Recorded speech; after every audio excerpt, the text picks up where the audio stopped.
Bismillahirrahmanirrahim. Assalamualaikum warahmatullahi wabarakatuh. Waalaikumsalam Waalaikumsalam warahmatullahi warahmatullahi wabarakatuh. wabarakatuh. Baik, alhamdulillahirabbil alamin wa bihi nasta'in wa ala umuri dunya waddin. Assalatu wassalamu ala asyrafil anbiya'i wal mursalin sayyidina Muhammadin wa ala alihi wa sahbihi ajma'in. Amma ba'du. Subhanaka la ilma lana illa ma 'allamtana innaka antal alimul hakim wa tub 'alaina innaka antat tawwabur rahim. Baik para santri-santri sekalian, alhamdulillahirabbil alamin, di pagi hari ini kita bisa bertemu bertatap muka kembali walaupun masih dalam kondisi yang belum normal ya. Kita bertemu secara daring. Mudah-mudahan Allah Subhanahu wa taala memberikan uh, keadaan yang lebih baik kepada kita semuanya sehingga kita bisa menjalankan kembali pembelajaran secara tatap muka langsung di pesantren dengan mengangkat wabah penyakit yang saat ini melanda negeri kita khususnya juga dunia pada umumnya. Amin ya Allah ya rabbal alamin. Baik para santri-santri sekalian, ya, kita lanjutkan pembelajaran fikih kita di pertemuan kali ini Assalamualaikum membahas Ustaz. tentang eh, Salam. Membahas tentang aurat dan kiblat serta bab sholat. Jadi kita akan membahas mulai dari bab 4 kemudian bab 5. Silahkan dipersilahkan untuk membuka bukunya terlebih dahulu di halaman 25 tentang aurat dan kiblat. Baik, bismillahirrahmanirrahim. Kita mulai pembelajaran kita dengan sama-sama mengucapkan bismillah. Bismillahirrahmanirrahim. Baik. Bismillahirrahmanirrahim. Ya. Pada bab Bismillahirrahmanirrahim. ini akan membahas tentang aurat dan kiblat. Ya. Apa itu aurat? Ya. Aurat adalah anggota badan yang harus ditutup oleh kita. Ya. Menutup aurat itu hukumnya adalah sebuah Wajib. kewajiban. Ya. Maka ketika kita membuka aurat di hadapan orang lain, ya, maka kita telah melanggar kewajiban tersebut dan kita mendapatkan dosa dari memperlihatkan aurat yang kita umbar di hadapan orang lain. Ya. Jadi aurat itu di hadapan laki-laki ataupun di hadapan wanita. Ya. Jadi ketika kita mendapatkan batasan aurat di dalam badan kita, maka tidak boleh kita untuk memperlihatkannya. Ya. Kecuali memang dalam keadaan darurat. Misal lagi diperiksa oleh dokter, itu beda lagi. Tetapi secara umum aurat itu memang tidak boleh diperlihatkan kepada siapapun. Ya. Adapun batasan aurat ya, laki-laki yang tidak diperbolehkan terlihat khususnya ya, dalam keadaan sholat, yaitu dari batasan pusar ya, sampai lutut. Ya. Jadi pusar ke belakang itu ditarik lurus ke belakang, kemudian ke depan lagi sampai bawah lutut. Ya, lutut kanan dan kiri, ya depan belakang. Ya. Batasan pusar dan lutut itu merupakan batasan aurat kita yang tidak boleh kita umbar di hadapan orang lain dan juga tidak boleh apa? Tidak boleh terbuka ketika kita melaksanakan sholat. Ya. Adapun untuk perempuan, ya auratnya batasannya berbeda dengan laki-laki. Kalau laki-laki tadi dibatasi dari pusar dan sampai lutut, ya untuk perempuan itu seluruh badan, ya selain wajah dan kedua telapak tangan. Kayak itu yang boleh kelihatan bagi perempuan. Ya. Baik. Kemudian yang kedua yang berhubungan dengan pelaksanaan sholat adalah adanya kiblat. Ya. Apa kiblat? Adalah arah yang ditentukan saat kita melaksanakan sholat. Arah yang ditentukan untuk kita menghadapnya ketika kita melaksanakan sholat. Itu dinamakan kiblat. Ya. Lalu kemana kita harus menghadap? Kiblat kita kemana? Ketika melaksanakan sholat. Maka ketika melaksanakan sholat, kiblat kita adalah Ka'bah. Ya, Ka'bah yang tepatnya berada di Masjidil Haram. Ya, kalau dari Indonesia, ya, Ka'bah atau Masjidil Haram itu berada di arah barat ke arah utara. Jadi nggak lurus ke barat. Ya, barat, kemudian agak serong dikit ke arah utara. Nah, itulah arah kiblat yang kita menghadapnya ketika kita melaksanakan sholat. Nah, ini adalah pembahasan tentang aurat dan kiblat. Kenapa dibahas aurat dan kiblat? Karena keduanya ini akan kita temukan di dalam pembahasan tentang sholat di bab yang kelima. Baik, lanjut ke bab yang kelima tentang sholat. Nah, sholat itu merupakan suatu ibadah yang sangat penting di dalam kehidupan kita. Bahkan di dalam hadis Rasulullah Shallallahu Alaihi Wasallam dikatakan bahwasanya beliau bersabda, awwalu ma yuhasabu yaumal qiyamah, ya, as-shalah. Yang pertama kali dihisab dari hambanya di hari kiamat itu adalah sholatnya. Ya, dikatakan bahwasanya ketika sholat seseorang itu baik, bagus, ya, maka amalan-amalan yang lain itu akan bagus juga. Nah, kenapa? Karena sholat yang baik itu memiliki fadilah atau keutamaan mencegah daripada yang mungkar. Ya. Inna sholata tanha anil fahsyai wal mungkar. Sesungguhnya sholat itu ya mencegah yang melaksanakannya dari perbuatan keji dan perbuatan mungkar.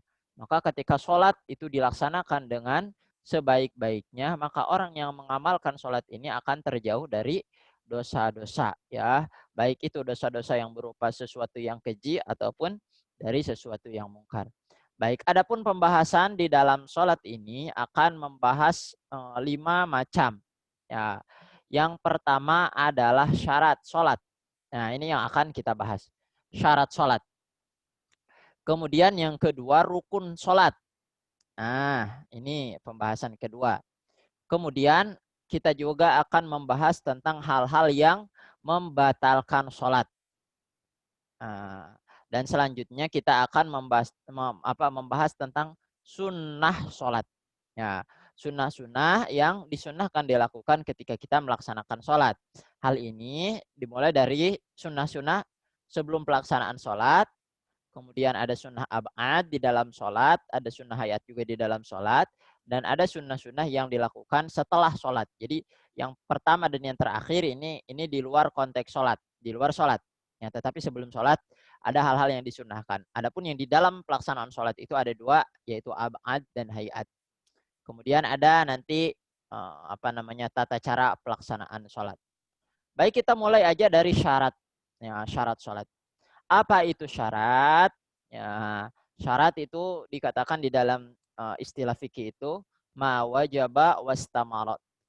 Sesuatu yang wajib adanya dan terus menerus. Ya, dalam artinya dari awal sholat sampai akhir sholat itu syarat harus tetap ada, ya, tidak boleh terputus. Ya, sebelum pelaksanaan sampai akhir semua syarat sholat itu harus terpenuhi.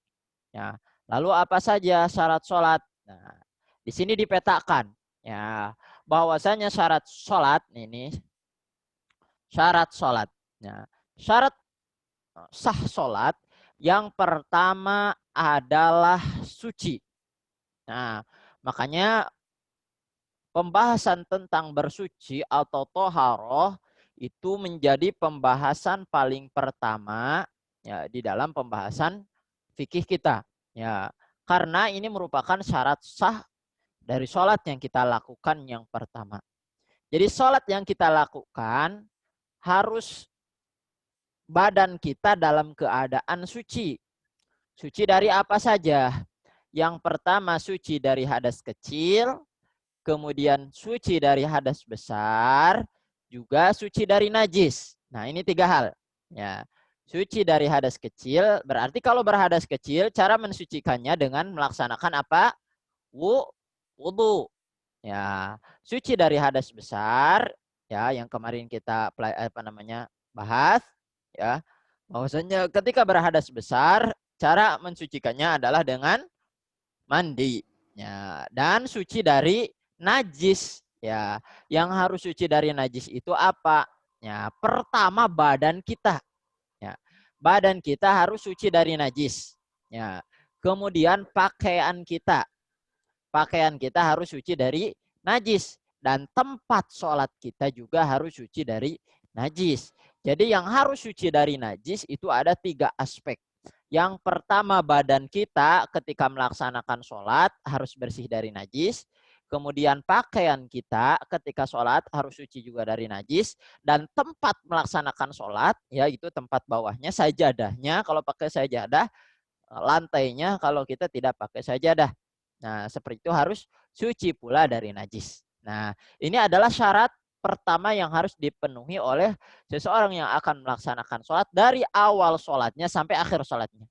Kalau di tengah-tengah pelaksanaan sholat berhadas kecil, berhadas besar, atau terkena najis di badannya, di pakaiannya, atau di tempat sholatnya, ya, maka batal lah sholatnya. Kemudian yang kedua, syarat pelaksanaan sholat adalah menutup aurat. Bagaimana batasan aurat? Tadi sudah dijelaskan di awal. Untuk laki-laki antara pusar dan lutut. Ya, untuk perempuan atau wanita seluruh badannya kecuali wajah dan 2 telapak tangan. Kemudian syarat yang ketiga, dalam pelaksanaan sholat diharuskan menghadap ke arah kiblat. Ya, ke arah kiblat. Kemana kiblatnya? Ke Masjidil Haram atau ke arah Ka'bah yang ada di Masjidil Haram. Nah, kalau kita dari sini berarti ke arah barat menuju sedikit serong ke utara. Nah, sekarang mau udah banyak alatnya. Kalau misalnya dari daerah yang ada di sekeliling Masjidil Haram atau di sekeliling Ka'bah, maka yang pertama kali dilakukan berarti dia harus menghadapkan badannya ke arah Ka'bah atau kiblat tersebut. Nah, tidak boleh ketika kita sholat berpaling dari arah kiblat. Nah, kemudian syarat yang keempat adalah sholat yang dilakukan itu hendaklah sudah masuk ke dalam waktu sholat. Karena sholat itu dikatakan di dalam Al-Quran, inna sholata kanat alal mu'minina kitaban mauquta. Bahwasanya sholat itu yang ada diwajibkan kepada orang muslim itu telah ada waktu-waktunya yang ditentukan. Ya, zuhur, asar, maghrib, isya, subuh. Ya, itu memiliki waktu-waktu tersendiri. Ya. Kemudian yang terakhir, ya, syarat wajib pelaksanaan sholat adalah tahu kaifiyah atau tata cara pelaksanaan sholat. Mulai dari awal sholat dilaksanakan sampai dengan akhir sholat itu dilakukan. Kalau kita tidak mengetahui tata cara sholat, ya, suci, menutup aurat, udah menghadap kiblat, udah masuk waktu sholat, tetapi tidak tahu bagaimana cara melaksanakan sholat, maka kita harus belajar dulu. Ya, harus belajar untuk melaksanakan sholat. Karena tidak sah sholat ketika tidak sesuai dengan tata cara sholat yang dicontohkan oleh Rasulullah Shallallahu Alaihi Wasallam.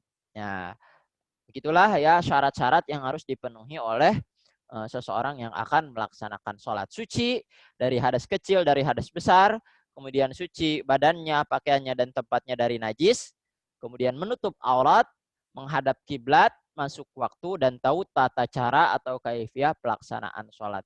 Ya. Kemudian yang kedua, setelah syarat sholat, kita harus mengetahui rukun sholatnya. Rukun sholat untuk apa? Untuk mengetahui kaifiyah atau tata cara sholat. Nah, rukun sholat. Ya. Rukun sholat bagian pertama. Ya, karena slide-nya nggak cukup. Jadi rukun sholat jumlahnya ada 13. Nah, yang pertama adalah niat. Ya, nih. Rukun sholat yang pertama adalah niat. Nah, apa maksudnya niat? Yaitu kita apa? Bertekad di dalam hati kita bahwasanya kita akan melaksanakan sholat. Ya, apa saja yang harus ada di dalam niat sholat itu? Ya niat kita sholatnya sholat apa? Ya, niatnya niat sholat apa? Misal saya berniat untuk melaksanakan sholat duhur 4 rakaat sebagai imam. Nah, itu harus berada di dalam hati kita ketika kita melaksanakan takbiratul ihram. Ya, bagaimana kalau tidak dilafazkan? Ya nggak apa-apa, meskipun kita tidak melafazkannya dengan lisan. Yang pasti, yang wajib harus ada dan tidak boleh tidak di dalam hati kita ketika takbiratul ihram harus bertekad di dalam hati kita bahwasanya kita akan melaksanakan sholat. Nah, sholatnya sholat apa ya, dan kita sebagai apa. Ya.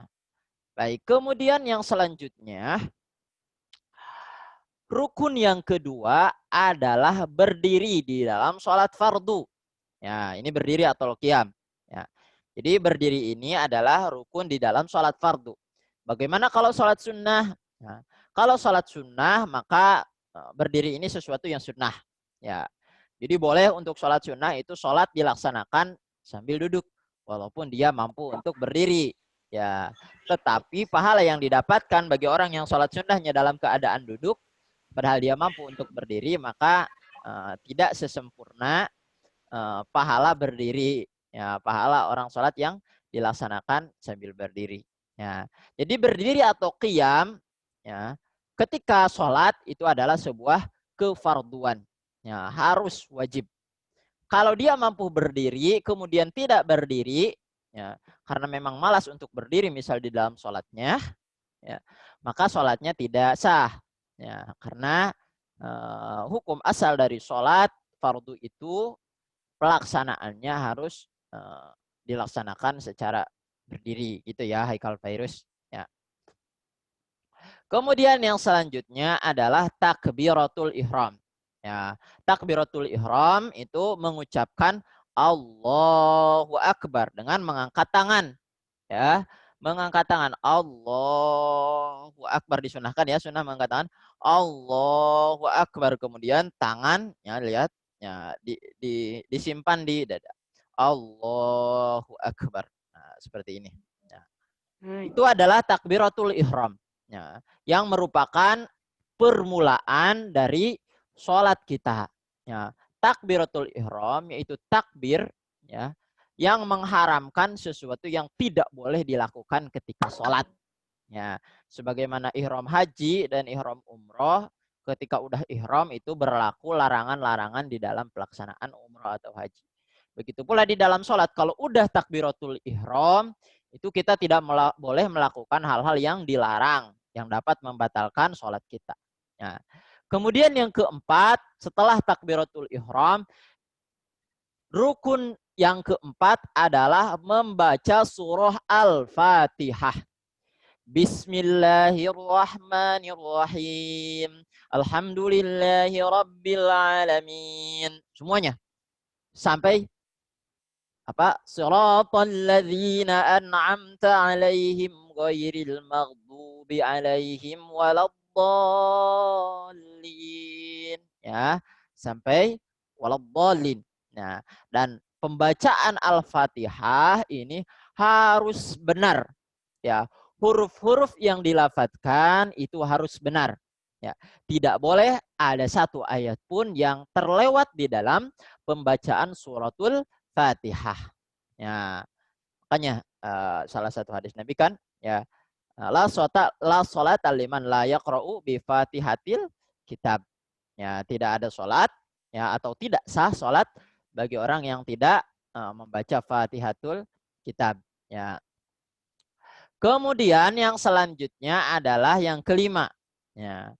Rukun yang kelima adalah ruku beserta tumakninah. Ya, ruku beserta tumakninah. Ruku itu posisinya harus lurus. Ya, lurus apa?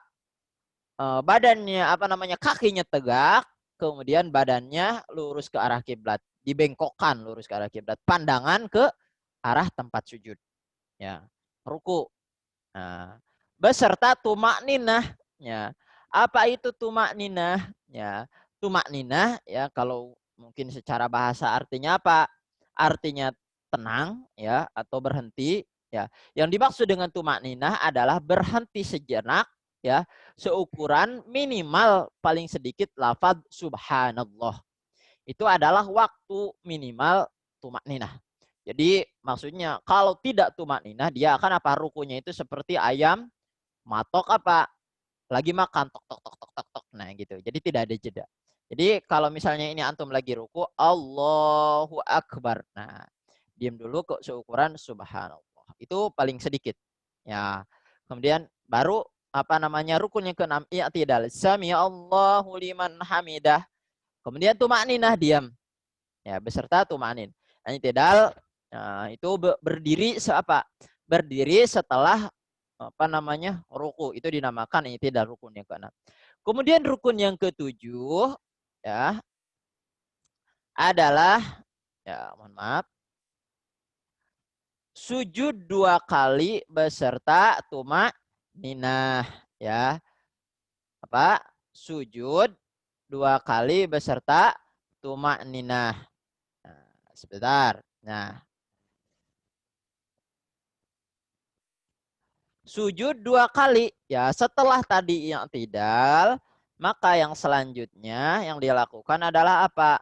Sujud 2 kali beserta tumakninah. Nah ini sujud 2 kali beserta tumakninah. Ya, sujudnya 2 kali di dalam pelaksanaan sujud itu harus tumakninah tenang seukuran lafaz minimal subhanallah. Lalu bagaimana pelaksanaan sujud? Ya, pelaksanaan sujud itu harus terpenuhi 7 anggota sujud. Nah, ini yang harus diperhatikan. Apa saja 7 anggota sujud? Ya, yang pertama adalah jabhah. Ini apa namanya? Kening. Kening kita itu harus nempel ke tempat sujud. Ya, tanpa penghalang. Ya, jadi kalau pakai peci, nggak boleh pecinya diginiin. Ya, ketika sujud. Sehingga antara kening ya, atau jidat ya kalau bahasa Betawinya ya apa menghalangi kening kita masuk ke apa? Masuk ke atau bukan masuk kena ke apa? Ke tempat sujud. Nah, gitu. Kemudian yang kedua dan yang ketiga itu apa? Kedua telapak tangan. Ini ditempelkan. Jangan gini. Ya, mohon maaf. Nah, ini tempat sujud. Tangannya gini. Ya, nggak boleh. Harus nempel kayak gini. Ya, atau gini, nggak boleh. Ya, ke tempat sujud. Ya, kayak push up atau gini atau gini nggak apa cuma jarinya aja tidak tapi harus semuanya nempel. Nah kayak gitu ini ke tempat sujud. Kemudian apa yang keempat dan yang kelima kedua lutut ya kedua lutut ditempelkan juga gak boleh diangkat. Kemudian yang keenam dan yang ketujuh itu apa ya, jari kaki. Nah jari kaki apa namanya perut dari jari kaki itu ditempelkan ke apa? Ke tempat sujud. Jadi dilipat nah kayak gini. Nah, itu jari kakinya, keduanya. Jangan diangkat kayak gini. Nah, kayak gini, tidak. Atau cuma nempel atau diangkat kayak gini. Nah, itu. Jadi ketika sujud itu harus terpenuhi 7 anggota sujud. Ya, di dalam setiap sujud. Kemudian yang kedelapan, rukun sholat adalah duduk di antara kedua sujud. Ya, cara duduknya yang disunnahkan adalah dengan apa? Iftirash. Ya, iftirash itu apa? Dengan menduduki kaki yang telapak kaki yang kiri. Nah, itu. Beserta tumaninah. Ya. Kemudian yang kesembilan adalah duduk di dalam tasyahud akhir. Nah, duduk di dalam tasyahud akhir, cara duduknya yang disunahkan adalah tawarruk. Yaitu apa? Duduk langsung ke lantai, kemudian kakinya diselonjorkan. Ya, maksudnya diselonjorkan ke arah kaki yang kanan, kaki kirinya. Nah, kemudian yang ke-10 adalah tasyahud akhir. Ya, apa itu tasyahud akhir? Nah, tasyahud akhir ini adalah mengucapkan lafaz berikut. Ya, apa lafaznya? Ini harus dihafal. Ya, at-tahiyyatul mubarakatus salawatut thayyibatu lillah. Assalamu alayka ayyuhan nabiyyu wa rahmatullahi wa barakatuh. Assalamu alayna wa ala ibadillahi salihin. Ashhadu an la ilaha illallah wa ashhadu anna muhammadar rasulullah. Ini harus diucapkan ya. Dari at-tahiyat, nah itu harus diucapkan. Makanya mesti dihafal oleh para santri sekalian. Ya, karena ketika kelewat pengucapan ini, duduk akhir hanya sekadar duduk saja tanpa kita mengucapkan lafaz tasyahud, ya, tasyahud akhir ini, maka apa? Maka sholat kita tidak sah. Ya.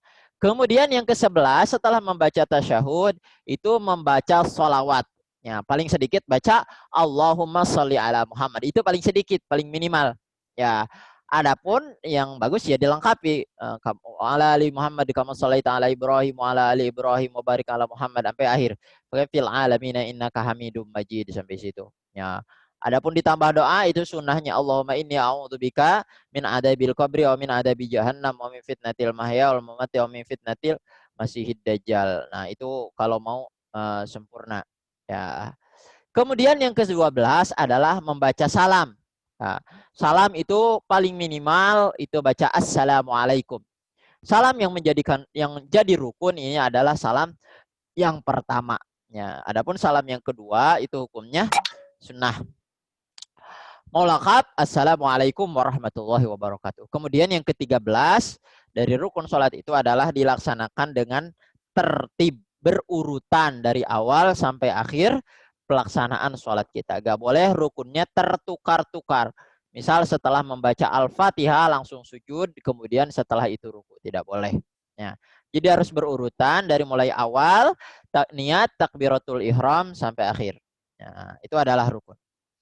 Kemudian yang selanjutnya perlu kita pahami juga ya terkait dengan hal-hal yang membatalkan sholat. Ya, hal-hal yang membatalkan sholat. Ya, ini. Baik. Karena apa? Karena ketika kita mengetahui syarat dan mengetahui rukun, tetapi kita tidak mengetahui hal-hal yang membatalkan sholat, jadi khawatirkan ada hal-hal yang membatalkan sholat sedangkan kita tidak mengetahuinya. Ya. Rukunnya dilaksanakan tetapi ada hal yang membatalkan sholat di dalam pelaksanaan sholat kita. Maka sama saja kita merusak sholat kita. Ya, tidak sah. Ya. Apa saja yang membatalkan sholat? Ya, berikut ya. Pertama, ya, bahwasanya yang membatalkan sholat itu pada dasarnya adalah ketika kita meninggalkan salah satu syarat dan rukun sholat. Ya, syarat sholat yang tadi ya, yang apa? Suci badan dari hadas kecil dan hadas besar serta suci apa? Suci badan, suci pakaian dan suci apa? Tempat sholat dari najis ya. Kemudian menutup aurat, menghadap kiblat, masuk waktu sholat ya. Kemudian mengetahui tata cara sholat. Ketika itu tidak dilaksanakan salah satunya ya syarat yang 5 nih ya, maka sholatnya itu batal. Ya. Misal sholatnya apa? Terbuka auratnya kayak tadi ya. Nah, maka atau ada najisnya kayak gitu. Itu pada dasarnya.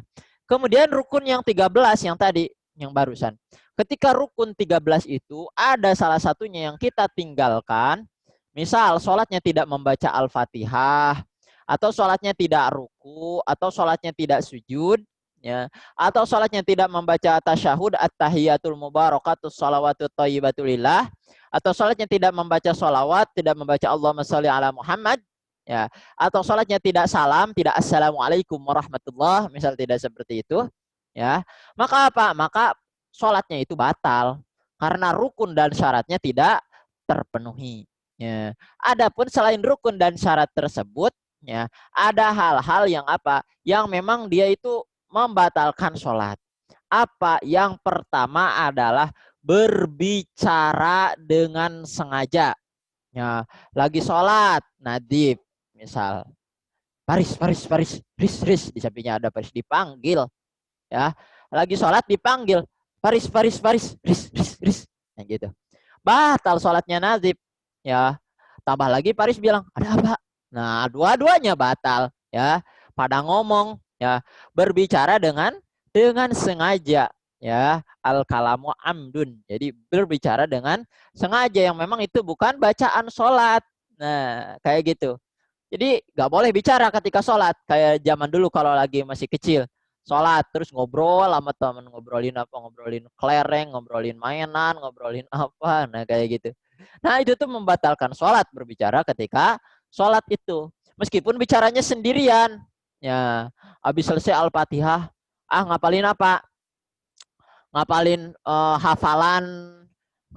hafalan pelajaran IPA. Misal dihafalin. Lagi habis Al-Fatihah, ngapalin bagian-bagian bunga, tangkai bunga, kelopak bunga, mahkota bunga, benang sari putih, dihafalin, diucapin lah lagi sholat, batal meskipun sendirian. Ya. Kemudian yang kedua adalah bergerak yang banyak. Ya, bergerak yang banyak itu maksudnya bergerak ya dengan gerakan yang besar 3 kali. Ya, 3 kali itu udah ukurannya banyak. Misal apa? Lagi sholat gini-gini, tangannya. Oh, gini-gini. Ya, batal sholatnya. Jadi tidak boleh bergerak-gerak yang banyak ketika sholat. Kecuali hanya gerakan-gerakan kecil. Ya, yang itu memang diperlukan. Kalau tidak diperlukan ya jangan. Dan 3 kali itu berturut-turut. Ya. Adapun gerakan apa namanya besar yang tidak berturut-turut karena ada hajat, misal karena saf di depan kosong kemudian maju, ya maka itu ada aturannya ya.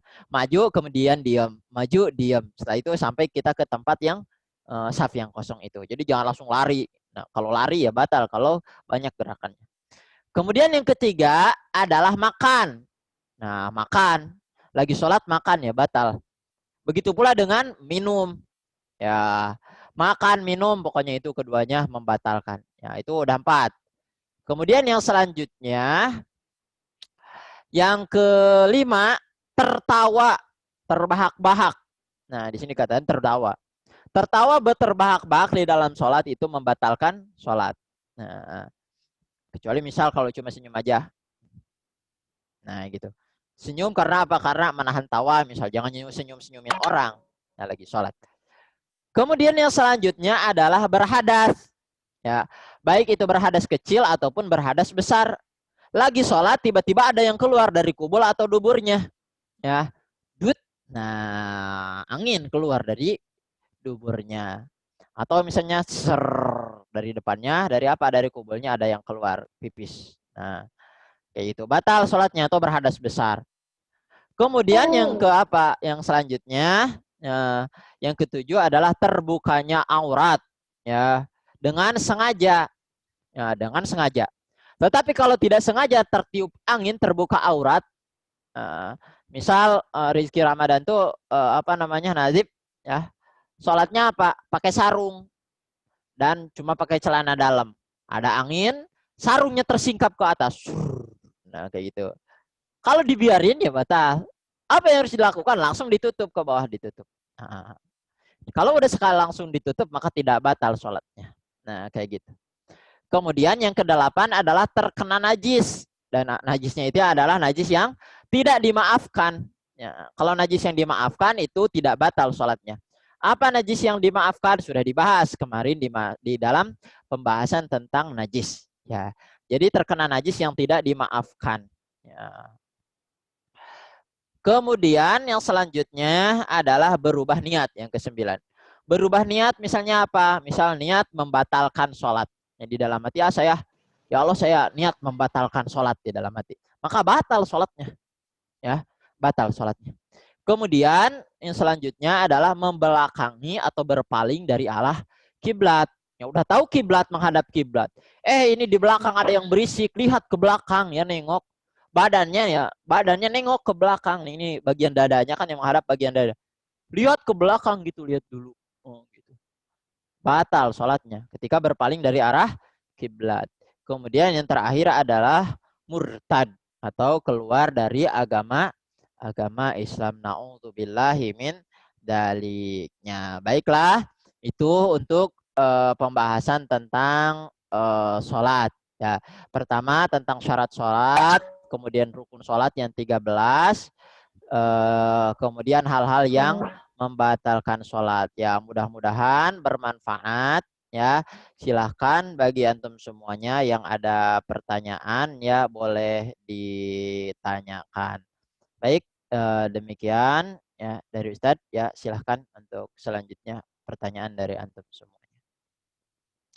Tafadhol. Tugasnya apa, Ted? Ya, tugasnya ya seperti biasa. Silahkan yang mau bertanya.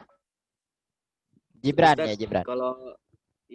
Kalau misalnya catatannya itu harus dikirim ke GC nggak, Ustadz? Ya. Ya, silakan. Ada pertanyaan lagi seputar ini, seputar Seputar apa? Seputar sholat. Seputar sholat. Ya. Ustaz, aku mau nanya, Ustaz. Ya, Itu kan nanti yang foto